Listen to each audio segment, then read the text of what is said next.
Hi viewers, అందరికీ నమస్కారం. Welcome to Sravya's recipes. Hi అండి, ఇవాళ మన రెసిపీ బీరకాయ కూర. అయితే ఈ రెసిపీ ఎలా చేయాలనేది చూద్దామా ఇప్పుడు.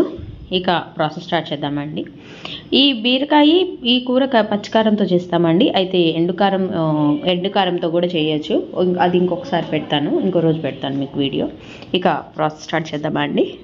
ఇప్పుడు మనం ఇలా బీరకాయలన్నీ ఇలా కొంచెం చిన్న ముక్కలుగా కట్ చేసుకొని మనము వంకాయలు ఎట్లా అయితే కట్ చేసుకొని గుత్తి వంకాయకి ఎట్లా అయితే పెట్టుకుంటామో అలా 4 పక్షాలుగా కోసుకోండి. నేను ఒకటి కోసి చూపిస్తాను మీకు. ఇదిగోండి, చూసారు కదా, గుత్తి వంకాయ మనం ఎండింగ్ దాకా కోసుకోము కదా, అట్లా కోసుకోవాలండి. అలా బీరకాయలు అన్ని ముక్కలు కూడా మనం అలా కోసుకొని పక్కన ఉంచుకోవాలండి. ఈలోగా ఒక జార్ తీసుకోండి, పచ్చి కొబ్బరి వేసుకొని, అల్లం వేసుకొని, పచ్చిమిర్చి వేసుకోండి. పచ్చిమిర్చి, కాస్త ఉప్పు వేసుకోండి. స్పైసీకి తగ్గట్టు వేసుకోండి పచ్చికారము. కొంతమంది ఎక్కువ తినేవాళ్ళు ఉంటారు కారము, కొంతమంది తక్కువ తినేవాళ్ళు. అది కొంచెం చూడండి, మనం గ్రైండ్ చేసుకొని ఉంచుకున్నాం.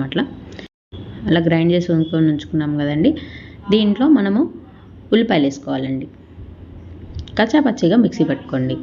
చూడండి, అట్లా కచ్చాపచ్చిగా పట్టుకొని ఉంచుకున్నాం కదా. ఇప్పుడు దీన్ని ఓ పక్కన పెట్టుకుందామండి. నెక్స్ట్ ప్రాసెస్ చూద్దామా. ఇప్పుడు మనం తీసుకున్న బీరకాయలు ఉన్నాయి కదా, అవి దాంట్లో స్టఫ్ చేసుకుందాం. నాకు గెంటితో సరిగ్గా కంఫర్ట్ లేదండి, అందుకే నేను చేతితో పెడుతున్నాను.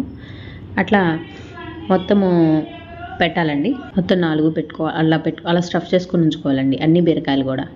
అది కొంచెం చూడండి, వెనక దాకా కట్ చేసుకోకండి. అట్లా మనకి వెనక దాకా కట్ చేసుకోకూడదు, అలా కొంచెమే పైదాకే కట్ చేసుకోవాలండి. కట్ చేసుకుని స్టఫ్ చేసుకొని అన్ని బీరకాయలు పక్కన పెట్టుకుందామండి. అన్ని బీరకాయ ముక్కలు. ఇప్పుడు ఇది మనం కుక్కర్లో చేసుకుంటామండి. ఇప్పుడు ఒక కుక్కర్ తీసుకోండి. కుక్కర్లో కూరకు సరిపడా ఆయిల్ పోసుకుందామండి. కొంచెం ఆయిల్ పోసుకొని, కొంచెం తాలింపు గింజలు, కొంచెం జీలకర్ర, కొంచెం కరివేపాకు వేసుకొని గోల్డ్ షేడ్ వచ్చేదాకా వేగనించుకుందామండి. ఇప్పుడు గోల్డ్ షేడ్ వచ్చింది కదా, పసుపు వేసుకుందామండి. దీంట్లో పసుపు సరే మళ్ళీ కలుపుకోండి. ఇప్పుడు మనం స్టఫ్ చేసుకున్న బీరకాయలన్నీ పెట్టేసుకుందామండి దాంట్లో కుక్కర్లో.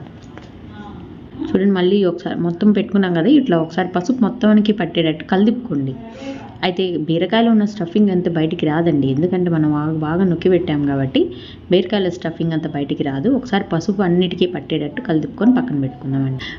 ఇది 2 విజిల్స్ వస్తే సరిపోతుంది. మూత పెట్టి 2 విజిల్స్ వచ్చిన తర్వాత చూద్దాం. చూసారు కదా, అది కూడా మంచిగా ఉడికిపోయింది. అయితే ఇప్పుడు మనకి వాటర్ అనేది కనబడుతుంది కదండి. ఈ వాటర్ ఉన్నది కదా, కావాలంటే ఉంచుకోవచ్చండి. లేకపోతే కనుక ఈ వాటర్ మొత్తం కూడా మనం పొయ్యి వెలిగించి సన్నమంట పెట్టేస్తే ఆ వాటర్ అంతా కూడా ఎవాపరేట్ అయిపోతుందండి. అంతే అండి, కమ్మటి గుత్తి బీరకాయ రెడీ అయిపోయింది. ఈ వీడియో కనుక మీకు నచ్చినట్టయితే ప్లీజ్ లైక్ చేసి, షేర్ చేసి, సబ్స్క్రైబ్ చేసుకోండి.